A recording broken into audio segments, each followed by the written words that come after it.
Hey everybody, it's the Mad Master here. I'm doing a video today, and this video is entitled There Is No Counterculture. And I've thought about this long and hard, so to speak, in recent weeks. And what I'm talking about is kind of a complicated concept in some ways. So what I mean by this is that nearly everything now is astroturfed in some way, or has some higher authority or higher moneyed interest that is funding it or supporting it. Take for example, I'm not gonna accuse anybody of this, but this is a little bit disappointing that JD Vance was recently on Tim Dillon's show, and obviously Trump was on Joe Rogan's show, and I think it's fine that Joe Rogan had Donald Trump on his show, as long as if he had Kamala Harris and maybe another candidate on there. But there's obvious shenanigans going on when both the candidates are on all these podcasts, and I don't see it as counterculture to have someone who's part of the mainstream party duopoly on your podcast. It's not edgy in any way. Now, I'm going to go into this concept a lot deeper in this video as it goes on. So you have basically two corporate entities and not corporations, but like pro-corporate astroturfed entities, party strongholds, and financier interests and all these things. There's left and right wings of the same bird of billionaires and moneyed interest, going down, pushing down towards, or like a vulture going down and taking advantage of things that people might think are countercultural or rebellious or edgy or whatever, especially coming from the right. Now, the right wing didn't win the culture war in many ways. They did not. So the left won the culture war. And that's why we have the left is still as corporate and pro-military industrial complex and all these things, because they've become the mainstream in many ways. So there is no counterculture to that, because the right is just as supported by moneyed interests. So you don't really have a counter. Oh, it's rebellious and punk to be right wing now. No, it's not. So I've been following a lot of mid-'80s like spoken word provocateurs, from Lydia Lunch. I've been listening to Lydia Lunch, or even Henry Rollins back then, or Exene Cervenka. I'm really interested in that time where they had these LA like provocateurs. I know Lydia Lunch is not from LA originally, but like you had these spoken word shows where these people were saying all this stuff, and there's a lot of stuff on YouTube from that era, and I find it really fascinating and revealing about the time period. And to me, that at the time at least, they weren't supported. They weren't on corporate record labels. Now, I believe Damaged by Black Flag was distributed by MCA, and then they kicked them off because it was an anti-parent record. See, that's counterculture right there. When someone is like that, it's not when someone gets kicked off of one corporate platform but can go on another corporate platform also supported by billionaires. It's when they have to independently live in their own, record labels, offices, or in a guy's shed in the backyard of his parents, and write spoken word, poetry, blah, blah, blah, comedy, whatever you want to call Rollins's material back then. So I'm really fascinated by the time, and that really, when it became co-opted by the corporations, and that's when grunge arose, when the day that punk died, basically. There are some people that I've talked to over the years that think punk died in '77, as did industrial, because of Throbbing Gristle, and that was the last real industrial band or whatever. I don't know. There's a lot of weirdos out there that think a lot of weird things. So there really isn't a counterculture to be had now. There's just various subcultures that people follow or into, or sometimes they combine things like I do, like I like more than one thing. So I think this is a very dangerous moment in our society where we do not have a true counterculture. And I'm going to go into what I think the future counterculture can be, because I do have ideas about what this could be and what this could look like. And this might be interesting. Of course, I'm doing this on a corporate platform. I'm no stranger to using, that's part of the problem too, right there. So, the only counterculture really is like people, and they could be funded by some foreign government or funded by some kind of big billionaire too, indirectly. So I'm agnostic about that even. Like James Corbett, Whitney Webb, Ryan Christian. I don't like all their opinions. Some of their opinions are a little goofy, a little wonky or whatever, a little rickety. But, I don't consider that part of the mainstream culture. That is more, at least closer ostensibly to what a countercultural political ideology would be, those three especially. So that's because they've attacked both Kamala and Trump, by the way, too. They have many articles and many videos and things about that. So this whole idea that there is no counterculture is pretty obvious at this point, because everything seems astroturfed. Everything seems like it's supported by some rich person somewhere, or there's funding, or some government a lot of the time. I'm not going to deny, Russiagate, the way it was presented with Trump, and as far as Trump goes, was not true, was not real, was debunked. But there are elements of it that were true, and elements of it that are true, when you have these things in the media that come out about these Democratic politicians, they were sleeping with some sleeper agent from China. There's this castle intrigue going on everywhere. Unfortunately, it's a sad state of affairs with that. So if Jill Stein might be, there might be some some funding from some foreign government a little bit here. It's never, and that could be another video for another time. Like everything is astroturf. There's no pure political movement really from grassroots, because you had Russia or the Soviet Union funding leftist parties throughout the 20th century. You had the United States funding right-wing parties in various, third world countries throughout the 20th century. Nothing is purely grassroots anymore after a certain point. And I'm not trying to do this as like a black-pilled, like, oh my God, nothing's pure, everything's evil and corrupt. No, because to me, you can get closer to grassroots and you can get closer to actual counterculture, which we do not have at this point in time. We have independent media, we have independent culture, but there's not a lot. There's underground stuff, like some of the bands I'm in. It's like nobody's funding me. These bands are, nobody's. The ideology of internet bad boys, for example. I don't know what the political motivations of the lyrics are, but I play play some of that music too. But I know my own projects. I have my own beliefs that I sprinkle in there too. But nevertheless, I don't believe there's really a true countercultural movement at this point in time. There's just people into different genres and subgenres, and there's nothing that's threatening the status quo. Like Henry Rollins talks about, in the 80s, police were following members of Black Flag everywhere. Now you might meet a cop or a pig, whatever, with like a Black Flag bars tattoo. It's like there's no counterculture left. So it's kind of a sad state of affairs, and it's kind of depressing, but it's true, because there's nothing that's culturally rebellious anymore. And the only way you can be rebellious is in some ways, because the left, or that whatever you define as that is, this time, this day and age, has become mainstream.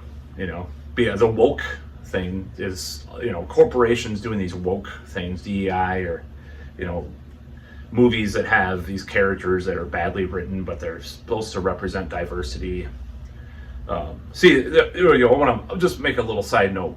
Woke movies from the 60s through the 90s were actually good because there was an artistic merit to a lot of them. They weren't like these cardboard cutout characters or stories that they do with woke movies now. And that's why you can watch a movie, by some director and like, oh, it has this message of racial equality, but it's such a good movie, It's not like that now, where these woke movies are, because they're very corporate and very financially driven, because it was a hot thing, at least for 10 years, 2014 to 2024, to have some type of socially progressive message in a hack movie, So there's no counterculture, there's no real rebelliousness anymore.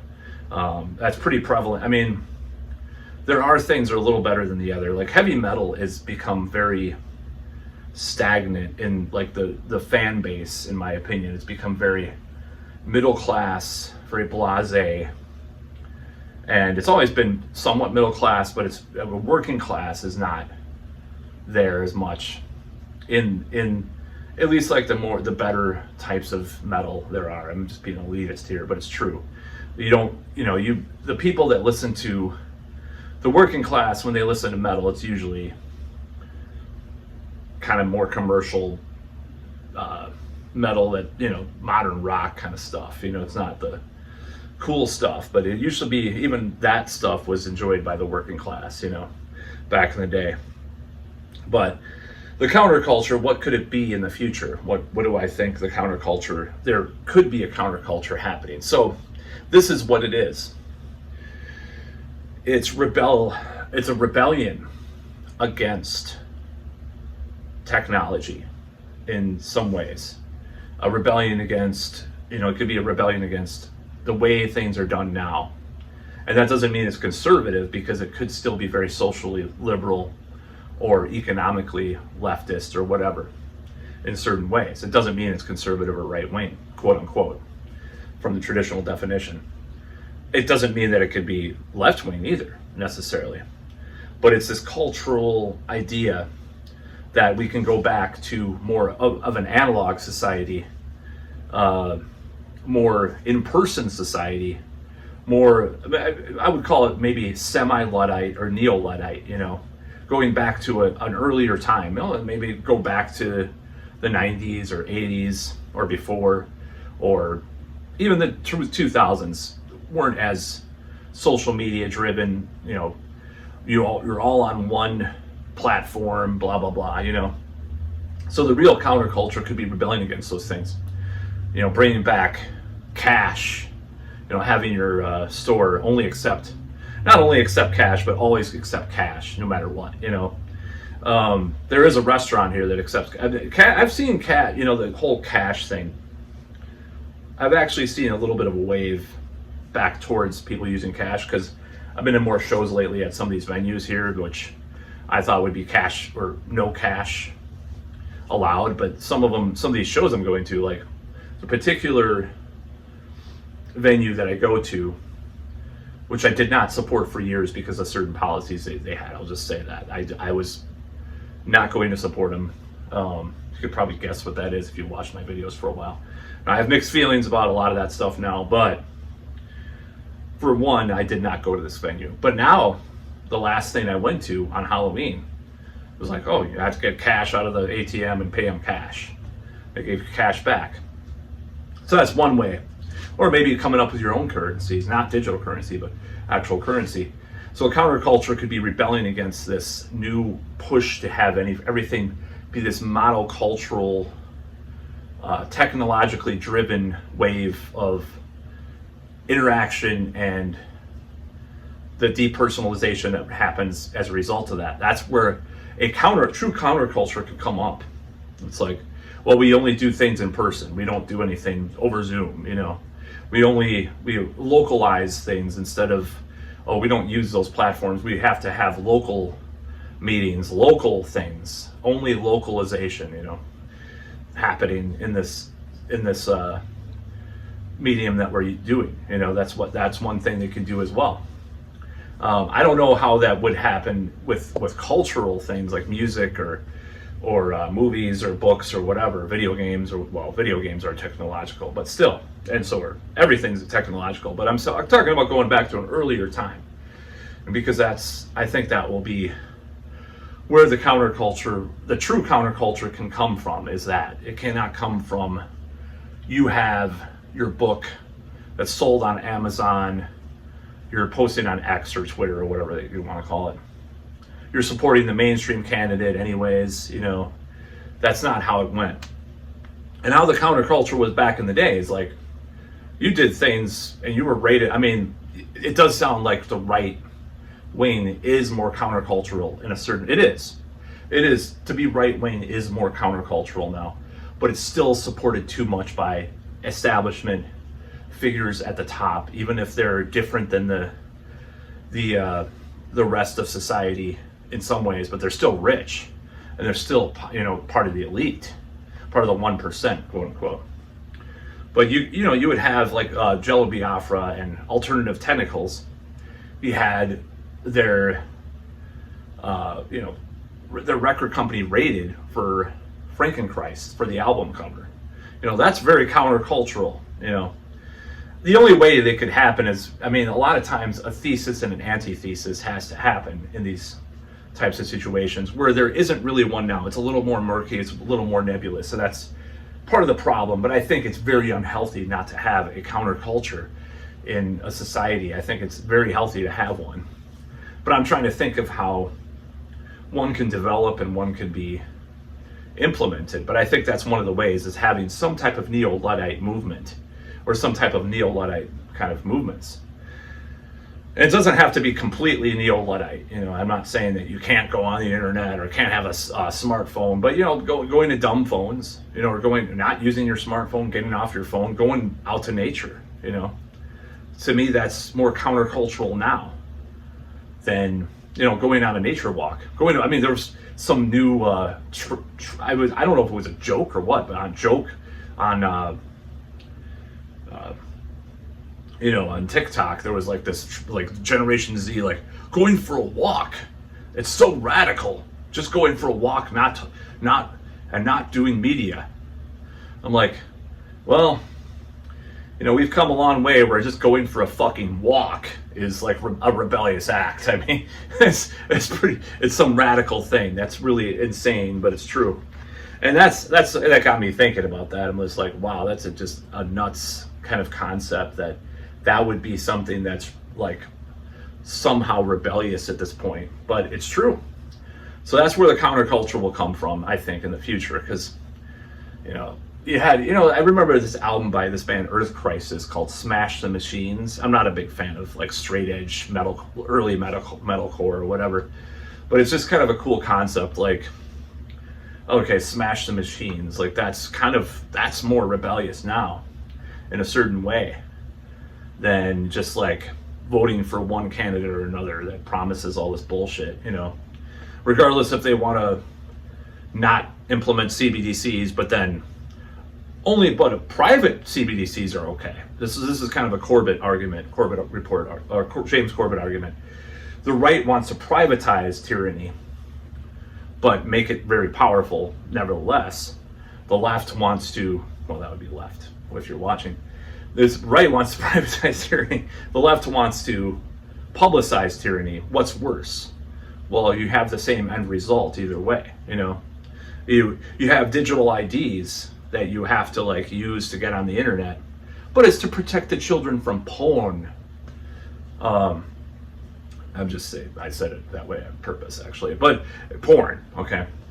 I said porn, oh my God. Or it's the digital border wall, but the left will have, or the digital border wall, the left will have, it's the COOF, you have to have 50 boosters to go to a concert, but you have to have this digital ID. See, it's the same end result, and that's what people are trying to say. They're warning about the two mainstream candidates and the tyranny that they want to perpetuate. We don't want to fund the wars. We want to get our troops home, but we can have private defense contractors do all the wars, or drones. Let's do the wars, but privatize the army. is that just as not as bad? I mean, it's just as bad in many ways. It might be worse in some ways.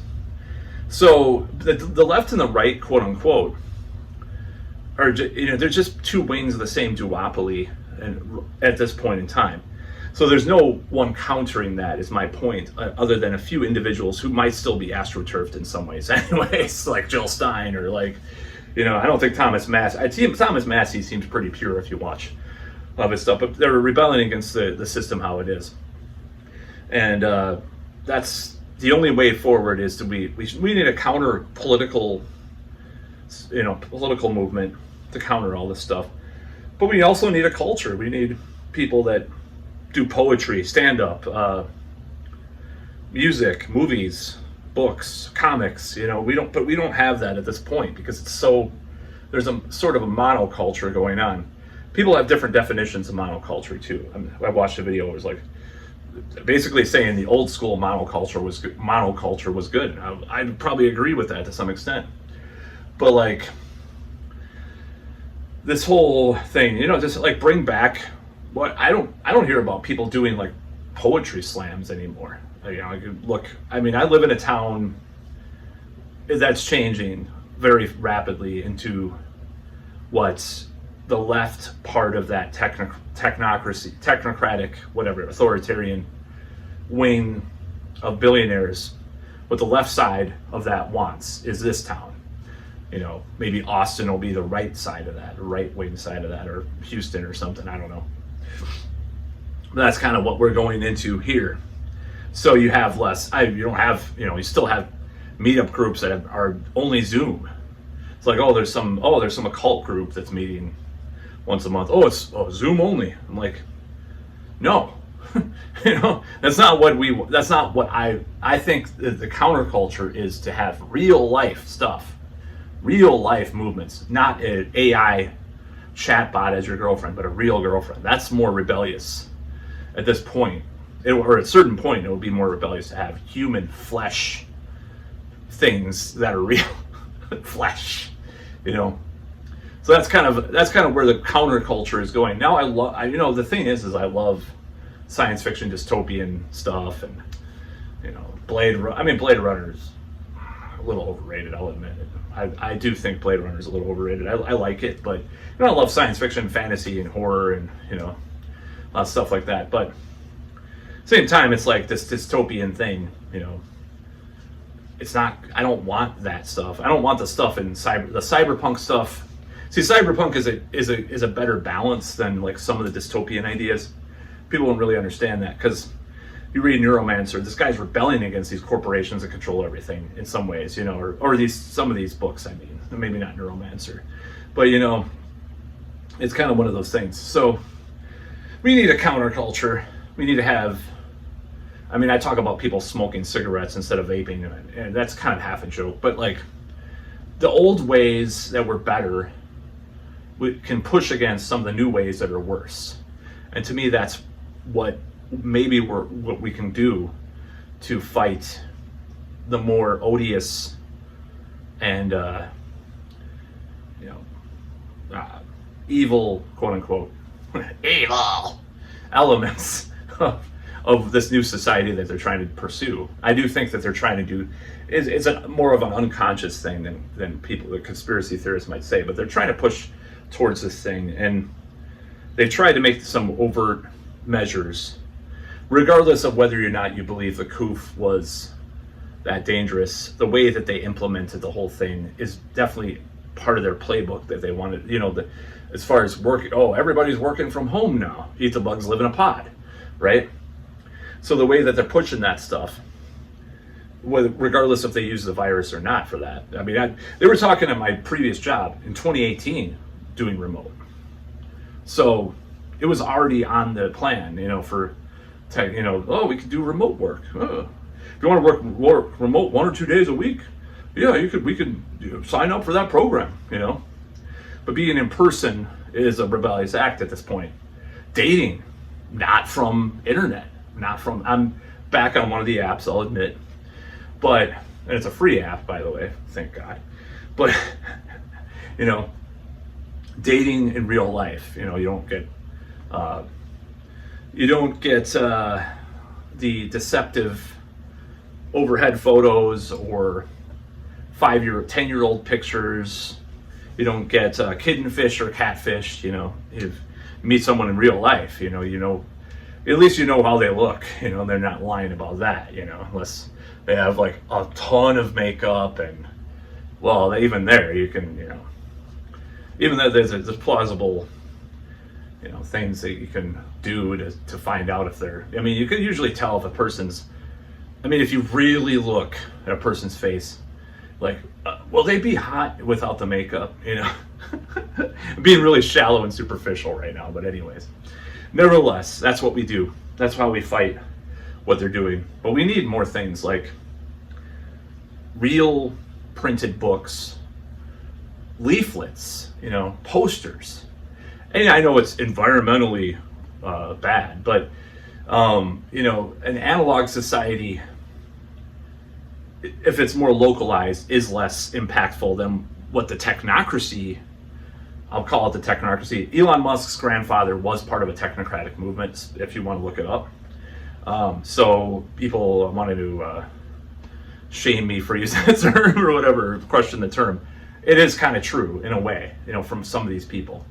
At least that's the slang version of it. It's like you can use that as far as this goes. But there are two different definitions. But he actually was in a actual one of the original movements.